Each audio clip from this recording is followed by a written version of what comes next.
Hello and welcome to the inaugural edition of Like a House of Fire, a Cageside live video thing that I'm going to be trying to do. Like a House of Fire is like a hot tag, you know. It's like you come in quick and you hit hard and you get out. And that's what we're going to try to do here. It's also what you do when the other ideas you have for names are already taken by fanzines and podcasts and just general bronies like that. So anyway, so the idea is, we got a lot of rumors. The rumor roundup is one of the hottest things on the site. So just take this opportunity quickly to touch on some interrelated rumors. Maybe, give a little feedback about what I think might be going on with those, and solicit feedback from you guys, the Cageside Seats community, which is what makes this whole thing go. It's why we've been asked to do some more video and branch out and just keep growing this thing the way that it has been doing amazingly under Gino's excellent vision and guidance for the last couple years or so. So anyway, so this week we got a lot going on around SummerSlam already. We got Battleground this weekend on Sunday on the, what is that, 21st, I believe, of July? 20th? Yeah, I don't know, dates. What are you going to do?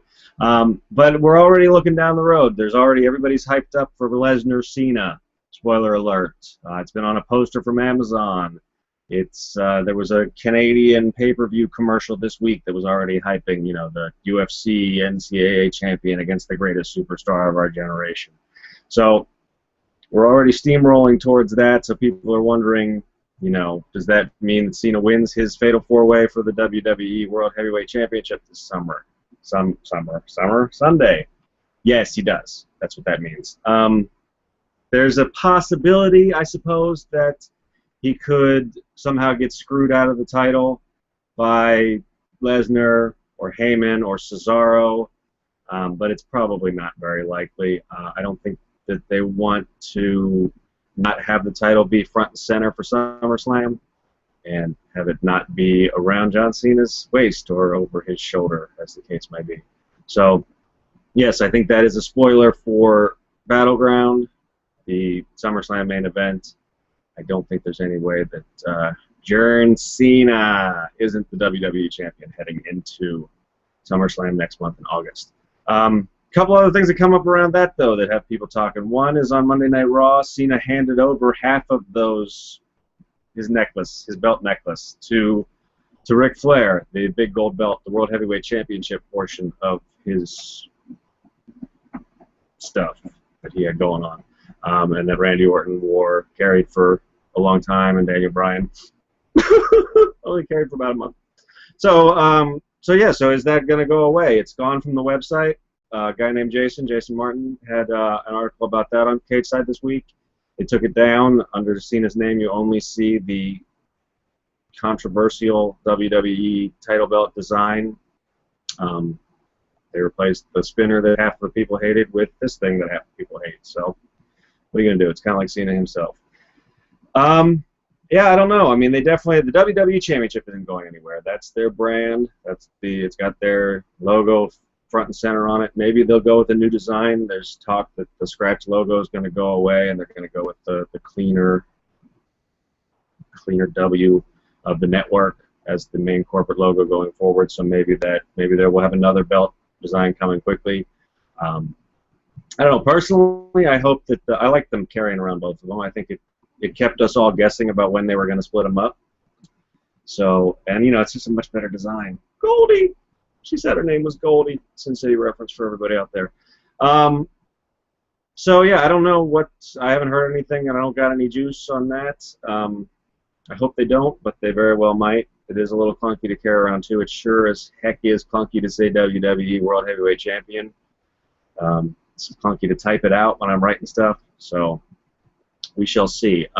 Which takes me to my last tidbit that's tied into this whole big Lesnar Cena ball of wax, is our man Cesaro. The Paul Heyman alliance hasn't done a whole heck of a lot for him. Is that by design? That was one of the rumors going back to when they were first paired up, that the WWE was going to try to recreate the fan uprising for Daniel Bryan by putting Cesaro with Heyman and then having Heyman not really pay any attention to him. They've done the Heyman not paying too much attention to him part. He's usually second or third on the list of things after he runs down his 21-1, one behind 21-1, conquered the streak, blah, blah, blah. He doesn't, he's been on a losing streak, Kobe Kingston and Big E Langston, Big E, sorry, in the We Lost a Name Club, Big E and Cesaro. So, yeah, I don't know. I mean, they don't seem to know what to do with the King of Swing, and I don't think what they're doing right now is helping him a great deal. So, Heyman didn't come out with him on Raw. The rumor is that they're going two different ways to not confuse people when Heyman is with Lesnar for SummerSlam. That wasn't a problem at WrestleMania 29 when Heyman was front and center with Punk, carrying urns, and worse than that.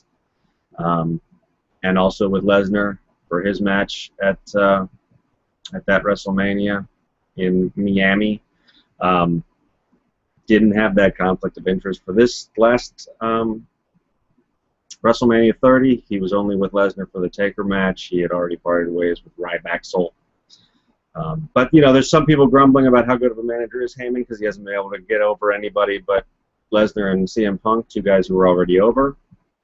I don't think there's a whole lot of merit to that. I think it's more the booking of those guys. I think any chance he had to get Axel over died when the program with Triple H got the plug pulled on it before it even started.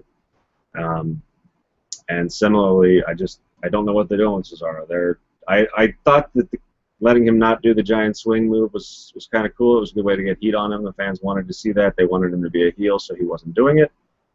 But having him just sort of be directionless and not building off of that Battle Royal win at WrestleMania 30 seems like a big wasted opportunity. And yeah, I don't think folks think of him as a real threat, as a main eventer right now. So maybe separating him from Heyman isn't a bad thing. We'll see. He still, I think, is the odds-on favorite to win that Intercontinental Championship Battle Royal at Battleground this Sunday, the 20th. So, not that the Intercontinental Championship has helped anybody who's held it for the last couple of years. It's sort of been a cursed belt, either to put you right back down to jobber status, or in Bad News Barrett's case, put you right back on the shelf just when you're getting hot with an injury. So we shall see. But so that's what's going on around Battleground and SummerSlam and Lesnar, Cena, and the big gold belt and Cesaro. So there's more speculation spinning out of that about what happens after SummerSlam. The presumption is that they wouldn't have Lesnar lose after beating the streak, but how long does he hold the belt? How many dates does he have on his contract? Would he agree to come back for at least every pay-per-view to defend it if he was the WWE champ? I don't know, but I bet there will be more rumors about that as we approach SummerSlam and get beyond it. So that's what this here video is for. Kind of like a house of fire. Get it, say it, tell your friends. It's awesome. Watch it, live it. So anyway, thanks for checking us out here on our inaugural run. We'll get a little smoother with this. We'll start to do some different things with the video here on the site, hopefully, so it'll be more than just this guy running his mouth at you. We're going to bring back post-Raw. I don't know if we're supposed to call it a podcast. It's a video cast. It's new. It's fresh. Tips happening.